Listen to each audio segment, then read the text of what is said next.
আপনাদেরকে সাবধান করে রাখি, এটা একটা লোমহর্ষক প্রতিবেদন। মানুষ মানুষের প্রতি কী পরিমাণ নৃশংস হতে পারে এতে আছে তার বিবরণ। অন্তর্বর্তীকালীন সরকার দায়িত্ব নেওয়ার পর বিভিন্ন খাতে সংস্কারের লক্ষ্যে গুম কমিশন সহ 15টি কমিশন গঠন করেছে।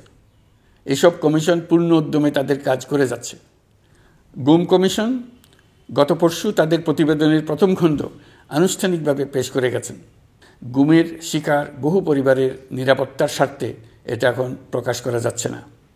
এই প্রতিবেদন পড়ার আগেই আপনাদেরকে সাবধান করে রাখি, এটা একটা লোমহর্ষক প্রতিবেদন।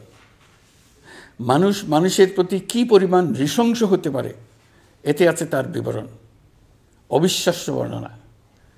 সরকারের আক্রোশের শিকার হয়ে ঘটনাচক্রে যারা এখনও বেঁচে আছেন তারা আজ পর্যন্ত মুখ খুলতে সাহস করছেন না। তাদের ভয় কিছুতেই কাটছে না।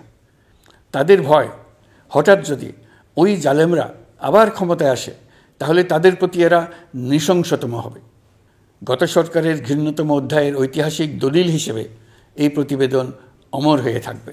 আমি আশা করছি কমিশনগুলো এখন থেকে নিয়মিতভাবে তাদের নির্ধারিত সময়ের মধ্যে তাদের প্রতিবেদন ও সুপারিশমালা পেশ করতে থাকবে।